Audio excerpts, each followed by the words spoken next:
My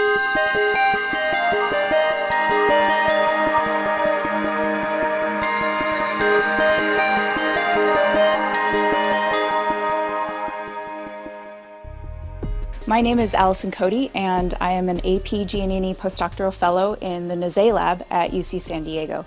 I study how pathogens interact with the host immune response to cause disease. I get really excited when I talk to people about what I do, and one of those reasons is because of my experience as a Peace Corps volunteer after I graduated from college, where I went to the African country of Zambia in 2003.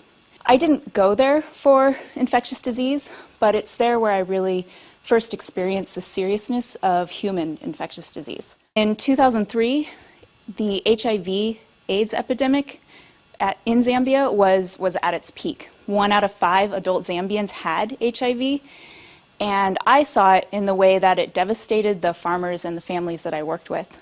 At funerals, people would say, oh, this person, they've died of tuberculosis, or a fever, or simply just an infection.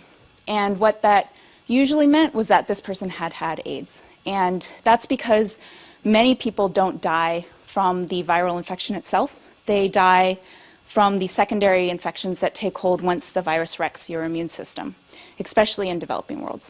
While there are a lot of things that I will always remember about Zambia, the devastation that I saw a microscopic organism cause continues to drive my passion for understanding and treating human infectious disease.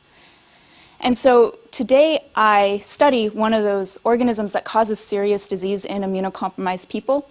I study the fungal pathogen Candida. Candida is, to me, a remarkable, resilient organism. It grows in the gut of most of us, and most of us don't notice that we have it.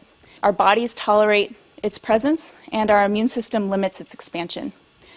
But when our immune system weakens, like in the very young or the very old, or in an HIV-infected patient or in a cancer patient, Candida is able to quickly adapt and invade. In fact, it's one of the most common causes of systemic infection in ICU patients. It causes oral mucosal infection, otherwise known as thrush, in millions of HIV patients. And for 135 million women worldwide, we intimately know it as the cause of yeast infections. Studying fungal infection, like Candida infection, is actually really important, and it can be really difficult because antifungal resources are incredibly limited, especially when you compare it to the number of antibacterial resources that we have. There are currently only 3 broad-spectrum antifungals that are effective against systemic disease, and the broad use of these antifungals is leading to the isolation of more and more antifungal resistant strains. And so the development of new and more effective antifungals is incredibly important. That's where my research comes in. In order to develop these new antifungals, we really need to understand how Candida interacts with the host immune response, both as a commensal in a healthy host and as a pathogen in an immunocompromised host. I've discovered that Candida may trick the body into ignoring it by coating itself in a molecule that the body sees as self. A lot like the wolf in sheep's clothing, where the wolf wears a sheepskin to hide within the flock and eat as much as he wants. Once I understand the details behind how Candida causes this interaction, then we can design treatments that block the interaction and boost the patient's own ability to find and kill the hidden Candida. We may even be able to expand this to other fungal pathogens. Ultimately, I hope that my research will contribute to the development of new and more effective antifungal strategies, reducing the 1.5 million deaths attributable to fungal infection each year.